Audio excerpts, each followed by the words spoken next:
خاندان عصمت و طہارت پہ باواز بلند صلوات تلاوت فرمائیں۔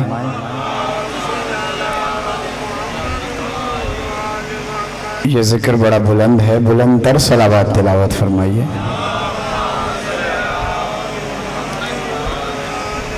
آقا و مولا سرکار پاک سرور کونین رسالت مآب صلی اللہ علیہ وآلہ وسلم کا فرمان ہے کہ شیطان دو طرح کے ہوتے ہیں، ایک شیطان جنوں میں سے ہے، دوسرا شیطان انسانوں میں سے ہے۔ فرمایا جو شیطان جنوں میں سے ہے وہ لا حول ولا قوت الا باللہ العلی العظیم پڑھنے سے بھاگتا ہے، اور جو شیطان انسانوں میں ہے وہ محمد و آل محمد پر درود پڑھنے سے بھاگتا ہے۔ باواز بلند صلوات تلاوت فرمائیں۔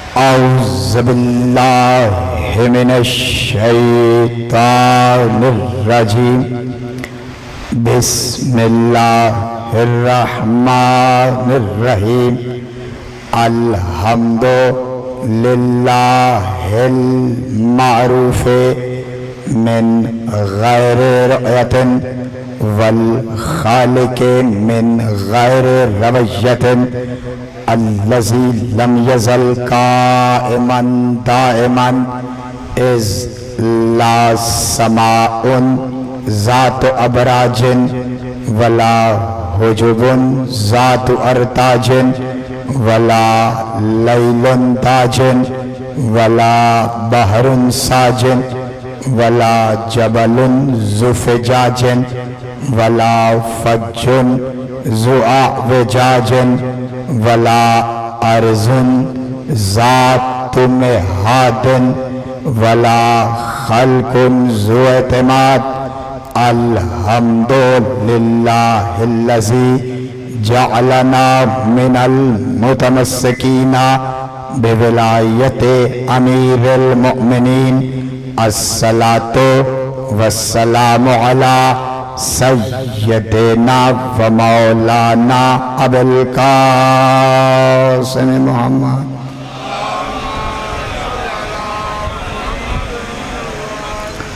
وأهل بيته الطيبين الطاهرين المعصومين المظلومين، ولعنة الله على أعدائهم أجمعين من يومنا هذا إلى قيام يوم الدين، أما بعد فقد قال الله سبحانه وتعالى في محكم كتابه المبين وهو أصدق الصادقين وقوله الحق، بسم الله الرحمن الرحيم، وإذ ابتلى إبراهيم ربه بكلمات فأتمهن قال إني جاعلك للناس إماما، صلوات۔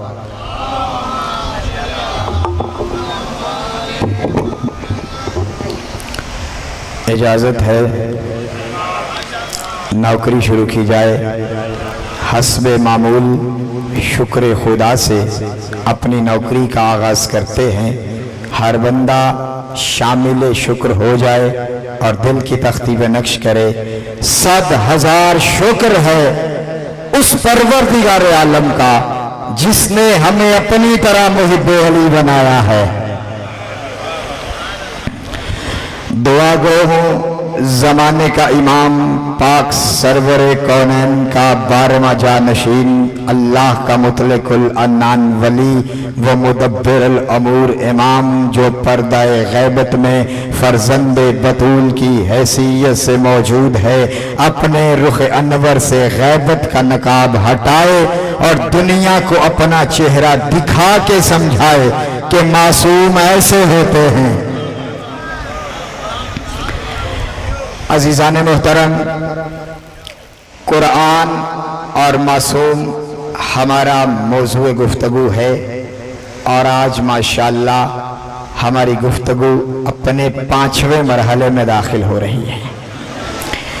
کل ہم نے جس مرحلہ فکر پہ اپنی گفتگو روکی تھی، آج اسی منزل سے اپنی گفتگو کا آغاز کرتے ہیں۔ کل ہماری گفتگو اس مرحلہ فکر پہ رکی تھی کہ پروردگار عالم نے اپنے نبیوں سے یہ وعدہ لیا تھا، تمہارے بعد میرا ایک محمد نبی آئے گا۔ یہ بات طے ہے کہ جہاں میں نے خاموش ہونا ہے وہاں آپ نے بولنا ہے۔ یہ بات یاد رکھیے، جہاں میں خاموش ہو جاؤں پھر وہاں آپ کا کام شروع ہے۔ توجہ ہے، کہا وَإِذْ أَخَذَ اللَّهُ مِيثَاقَ النَّبِيِّينَ لَمَا آتَيْتُكُم مِّن كِتَابٍ وَحِكْمَةٍ ثُمَّ جَاءَكُمْ رَسُولٌ مُصَدِّقٌ لِّمَا مَعَكُمْ لَتُؤْمِنُنَّ بِهِ وَلَا تَنصُرُنَّهُ۔ ہم نے نبیوں سے وعدہ لیا تھا، تمہارے بعد میرا ایک رسول آئے گا، وہ تمہاری تصدیق کرے گا۔ تم نے دو کام کرنے ہیں، اس پر ایمان لانا ہے، اس کی مدد کرنی ہے۔ دو باتیں اللہ نے لے لیے۔ اب سوال یہ تھا کہ جب تک سرکار عرش پر تھے تب تک تو مدد کی ضرورت نہیں پڑی۔ اب سلامت رہیں۔ میں اپنی کل کی گفتگو سے متصل ہونا چاہتا ہوں، میں ربط پیدا کرنا چاہتا ہوں، توجہ رکھیے گا۔ جب سرکار عرش پر تھے تب تو مدد کی ضرورت نہیں پیش آئی، ضرورت پیش آئی ہے جب سرکار نے ہجرت کی، جب اعلان رسالت کیا، جب احد کا میدان آیا، جب خیبر کا معرکہ ہوا، جب لوگوں نے پتھر مارے تو کون نبی آیا تھا مدد کرنے کے لیے؟ کیا آدم آیا تھا؟ کیا نوح آیا تھا؟ کیا ابراہیم خیبر فتح کرنے آیا تھا؟ کیا الیاس احد فتح کرنے آیا تھا؟ کیا زکریا بدر فتح کرنے آیا تھا؟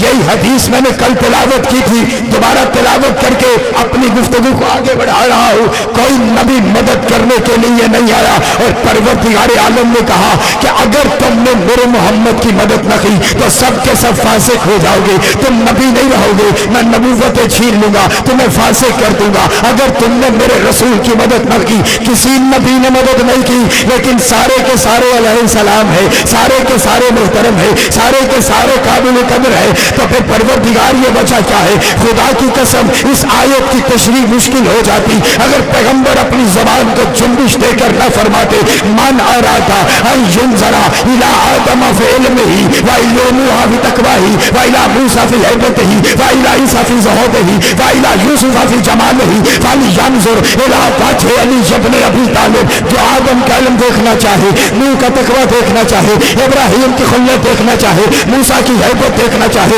یوسف کا جمال دیکھنا چاہے، اسے چاہیے کہ وہ علی کا چہرہ دیکھے۔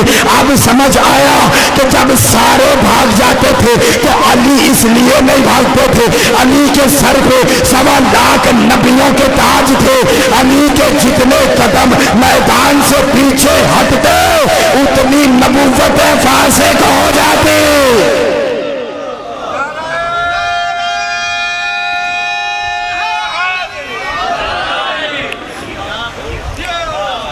علی کے جتنے قدم میدان سے پیچھے ہٹتے اتنے نبی فاسق ہو جاتے۔ توجہ ہے؟ آئیے پھر پڑھتا ہوں قرآن کی آیت، سورہ آل عمران نے آواز دی، بسم اللہ الرحمن الرحیم، اطیعوا اللہ والرسول فإن تولوا فإن اللہ لا يحب الکافرین۔ اللہ کہتا ہے اطاعت کرو اللہ کی، رسول کی، اور اگر تم نے اطاعت سے منہ پھیرا تو اللہ کافروں سے محبت نہیں کرتا۔ جو ہاتھ اٹھا سکتا ہے، توجہ ہے نا، تم اطاعت کرو اللہ کی، اس کے رسول کی، اگر تم نے اطاعت سے منہ پھیرا تو اللہ کافروں سے محبت نہیں کرتا۔ اس کا مطلب ہے اللہ نے یہ ثابت کر دیا، اعلان کر دیا، جو نبی کی اطاعت سے منہ موڑے وہ کافر ہے۔ میں پھر جملہ دے رہا ہوں، جو اطاعت رسول سے منہ پھیرے وہ کافر ہے۔ تو جب نبی احد میں بلا رہے تھے اور یہ بھاگ گئے، اس کا مطلب ہے کہ انہوں نے اطاعت نہیں کی۔